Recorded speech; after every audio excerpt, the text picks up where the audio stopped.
Today I am here in my brother-in-law's house to help give his living room a much needed makeover. This is Jenner, and his girlfriend Rebecca has recently moved in. However, this space is still giving a bit bachelor pad, if you see what I mean. So I'm here to help. Now this also means that we're dealing with that age-old question of how do we combine two different people's things into one space and make it work? And somehow I feel that using her pink velvet chair as his gaming chair isn't the answer we're looking for. But luckily they both have the same vision for this space, which is extremely helpful when deciding which direction to go in. So I would describe their style as Southwestern boho, leaning more Joshua Tree desert than we are country cowboy ranch, with a hint of mid-century modern thrown on top. So we're looking at integrating a lot of warm, earthy tones, some wooden accents with some leather and jute, and of course, tons of cozy, moody lighting for that warm desert glow. Their asks for this space is that it needs to function as a relaxing hangout spot to host friends, a place for his gaming setup, a spot for her record player and vinyl collection, a desk for his music production setup, and a place for the home gym equipment that can ideally be tucked out of sight when not in use. And if that's not enough, I am making it my personal side mission to integrate his love of all things paranormal in a way that feels slightly more elevated. I'm inventing the style on the spot, and I am naming her Area 51 Desert Chic. It's really gonna catch on, I feel it. So I have some thoughts for how we're gonna do all of this, but let's start by clearing out the space. I think it could be nice to get some wall hooks for both of the guitars that he has. I love a guitar as a piece of art. And just frees up some floor space, you know? We need that. So I'm currently undecided on whether or not we'll keep the sofa. It's comfortable, but isn't the most aesthetic, beautiful sofa that I would love to put in this space. I would especially love to do a sectional so we could not use this chair anymore and have more seating for people, but we are on a budget and sofas can be expensive. So I'm keeping my eye out on Marketplace to see what we can do. That's the goal, TBD on what happens yet. So all that to say, I'm gonna leave it here. I'm not gonna move it right now because I don't know its future and I don't wanna move it twice. This, however, it's not staying. I'm sorry guys. I'll give you something better, I swear. Oh my God, I just touched it for a second and I have chair flake on my finger. Ooh.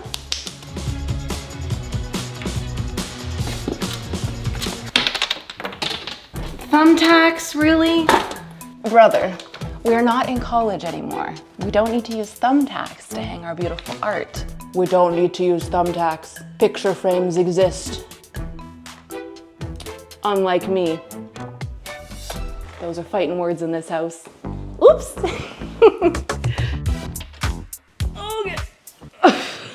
Okay.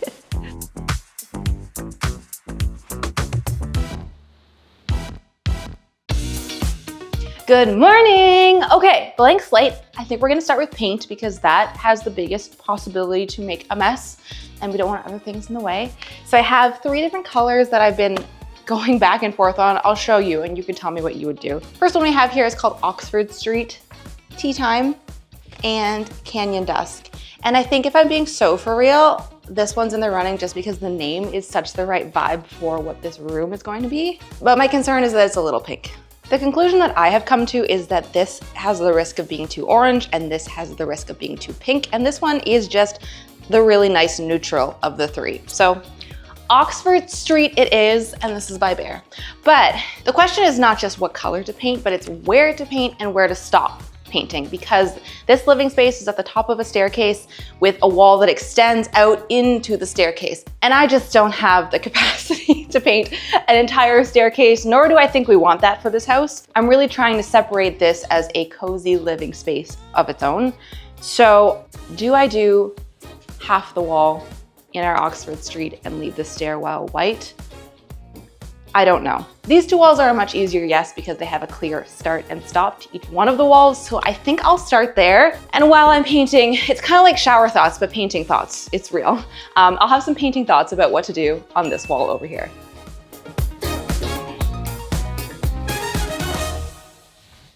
So my painting for the day got cut short because I received a message back from someone on Marketplace who was selling a couch that appeared to be the exact right size and vibe that I was looking for. I rented a truck, I picked it up, and it's now here at the house. I still have more painting to do, but when Marketplace calls, you drop everything and you go. This sofa was only $500 and it looks to be in pretty good shape, and the size really is what sold it, which I'm hoping it was accurate because, rookie mistake, I didn't bring a measuring tape with me to confirm. I feel like we've been here before. You can't always trust people's measurements. I fear this may be another lesson learned. Triple confirm sizing and measurements, and take your own measurements when you get there. So I'm currently waiting on some help to bring it into the house, but what I can do is bring the cushions up and we can at least get a sense on how it's gonna look in the space. I don't know how this goes. Some sort of pattern here.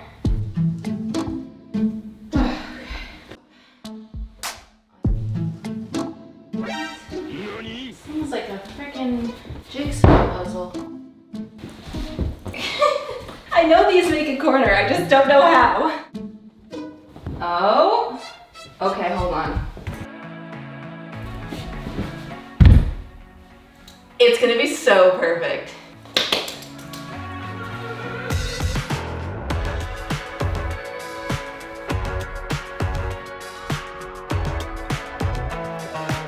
This couch is absolutely massive. Can we just appreciate for a second how perfectly this sectional fits along this back railing? Like, it is to the 1/8 of an inch exactly flush with the railing, which I can't get over. It looks so custom made for this space, which is one of my things that I always look out for when I'm buying secondhand, is if I can find a piece that looks like it was made for the space it's going in, as in like the dimensions just line up so well, it instantly makes it look more expensive and more designerly, no matter like the original value of the item. Just having it fit well goes so far. And for the amount that I know these guys want to host, I think having a couch of this size, it's everything. It's everything. So while it's not ideal to have a sofa of this scale in the room before doing pretty much anything else, I was working with different sellers' timelines, and that's fine. I'm just so happy that it's done, it's here, it's together, and it looks incredible. We will work around it. I'm just gonna push it out of the way for a little bit and we'll get back to painting.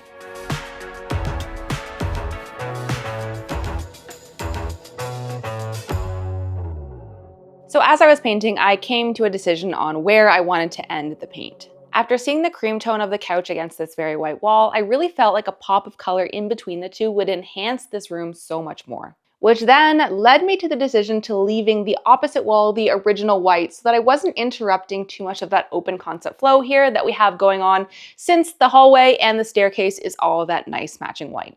And now that I'm back here again in the morning, seeing it all with fresh eyes, I do think this was the right move. I was just afraid of boxing in this room too much with the color. I do think this was the right balance, but let me know. Is there other walls you would have painted? So now today we are on to a very important element that is really gonna set the tone for this room, and that is the rug. Now you guys know the importance that we place on shopping secondhand when designing a space, but when we do decide to buy something new, it's very important that it's made with good quality, it's made to last so that you're going to have it for years and years to come. And that's where today's sponsor, Revival Rugs, comes in. Revival is a global rug brand that connects people to extraordinary products. The company started with handmade, one-of-a-kind vintage rugs, but have now also expanded into newly made styles of their own.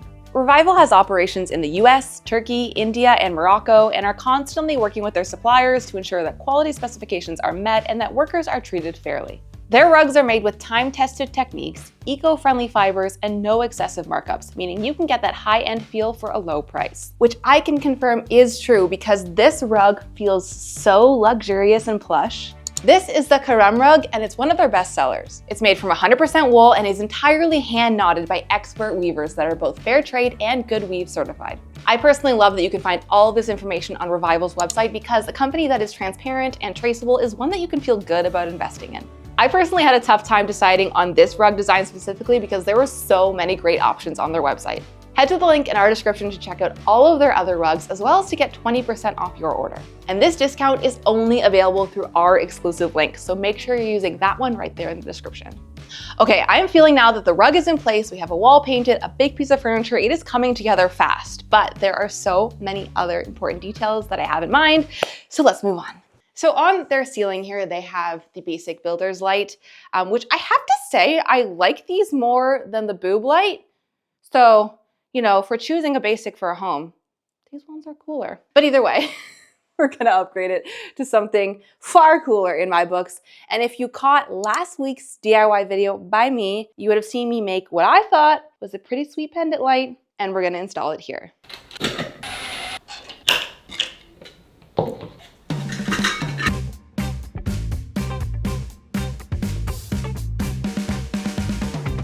Let's move right along to this wall. This is where the TV was for the gaming station. It is of my opinion that almost everybody has their TV too high.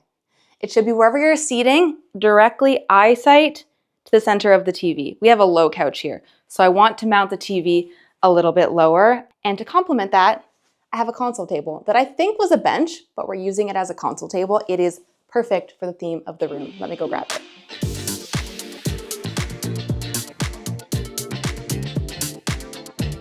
Now, before I get the TV on the wall and figure out where center is gonna be, because it's not gonna be true center to this wall, we need to talk about what's happening over here. So this door here goes out to a patio space, and when it opens, it takes up a good amount of this wall here, so I can't actually put anything deep in this area. Like I can't move this bench centered because the door is gonna hit it. Fine, no worries.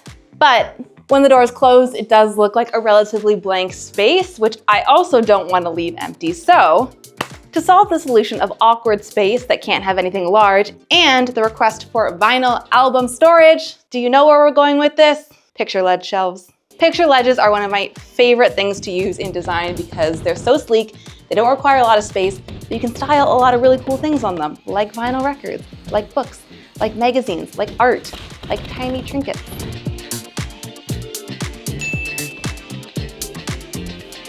Okay, I think I'm gonna end the day with putting up those shelves. They look great. I'm so excited to get them styled with all sorts of fun, colorful albums. But really, I'm stopping my day at their house and I'm heading out to do a marketplace pickup because I just found what I think is going to be the most perfect coffee table for this space. It's actually a set of two. I don't know if I have a space for the smaller one, but I like having options. Maybe I use the smaller one and not the bigger one, but it's $100. I think it's gonna be a great deal. And I'm excited to see the coffee table in the space tomorrow. Okay, it's also pouring rain. What a bummer.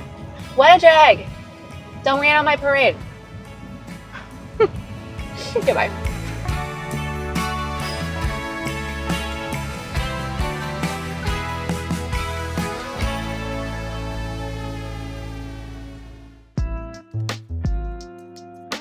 Good morning. So I have the coffee tables in my car ready to go, but I'm not heading over there just yet because I want to start the morning today at my house and do a DIY project. Originally in their space, there was a desk, and I wanted to do something bigger and more grandeur.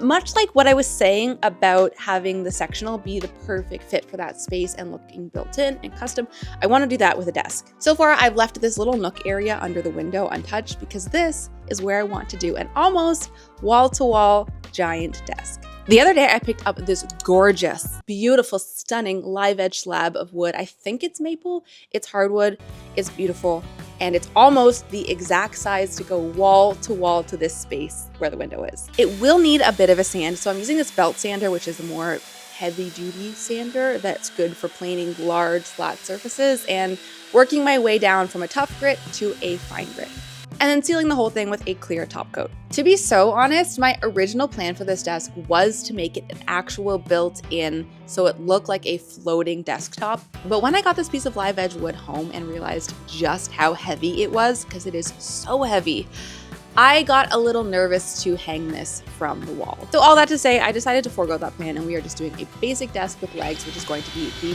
most sturdy, the most safe, and really gives them option to pull this desk in and out or move it somewhere else in the house if they want to down the road.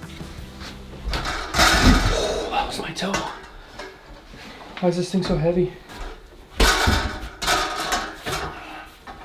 Wow, that is a nice fit, eh? Oh, thank you, appreciate you. You owe me $100.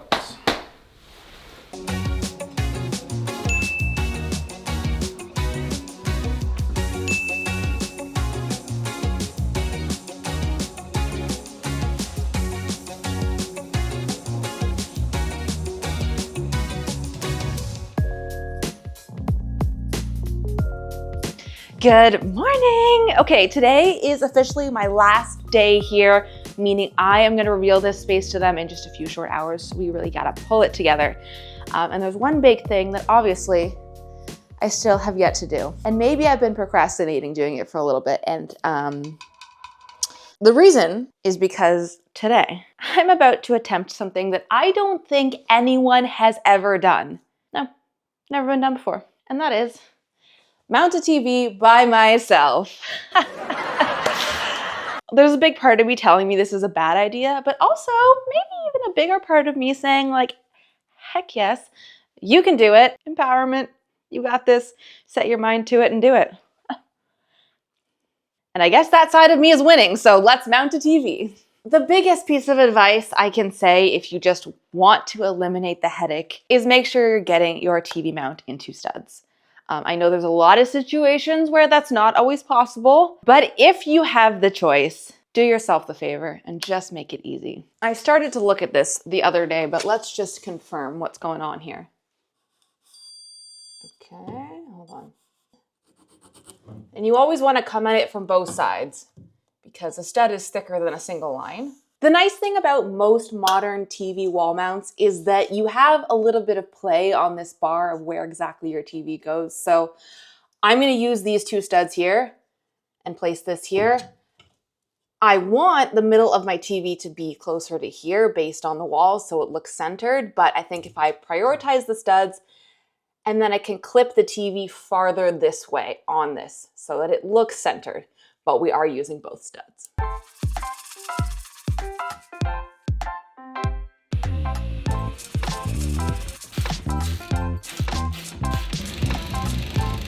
That is a sexy sound.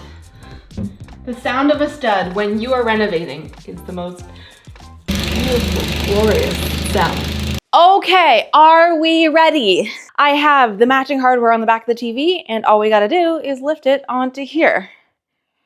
My whole life has led up to this moment right here. Okay, everything's going great. Oh, that's higher than I thought. Okay, oh my gosh, okay. No, yes? Oh, what is that noise? Did I do it? Yes! Yes! I can do anything!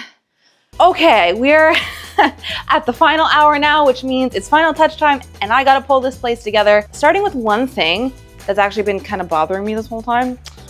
So, you know, I ended the paint line here, right? Because I wanted this room to feel like its own defined area. I didn't want to paint the entire hallway, but just leaving it with the straight paint line feels a little unfinished. So I have an idea. From the hardware store, I picked up this piece of trim. It's in a really nice oaky color. I think it's gonna match the tones of the wood in the room really well. And I'm just gonna nail it over top of the paint line. I think having some sort of three-dimensional edge to this room, even if it is like only ½ an inch thick, is going to make it feel like there was a natural break in the wall to stop painting. So although it is subtle, I do think it's just that little extra touch that makes this whole thing feel more professional. Now, one of their requests was cozy mood lighting, so I'm adding 2 rattan pendant lights in this corner as well. Ooh, very nice.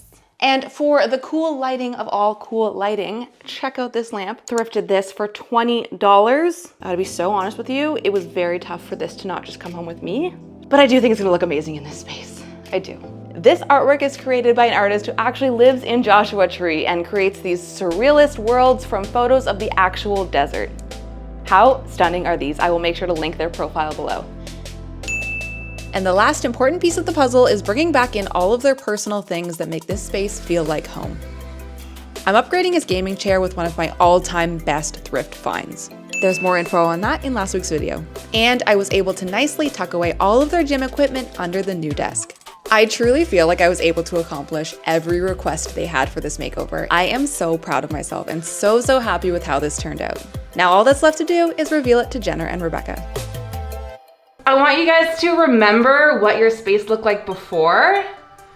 Remember the chair. Yes, remember the flaky chair and the artwork with the thumbtacks. Yes. And now get ready to see your brand new desert-inspired Oasis Lounge. Open your eyes in 3, 2, 1. Whoa. Oh my gosh.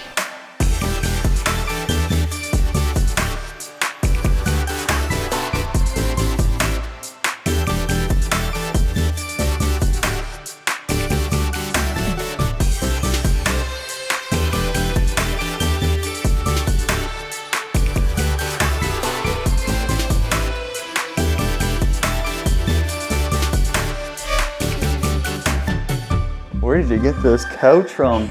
This is crazy.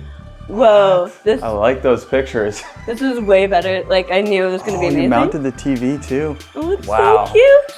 Look at the wall color too. I love it. This is such a comfy rug. I love this table. Live edge. Yeah. Very cool. That's The right. beat making. Gaming chair, a bit of an upgrade. Oh, I could take a nap in this thing. Oh, this is serious. And you got the workout stuff. Oh yeah. Tucked nice away. and hidden down there. Exactly what we wanted. Yeah. This is exactly what we were picturing.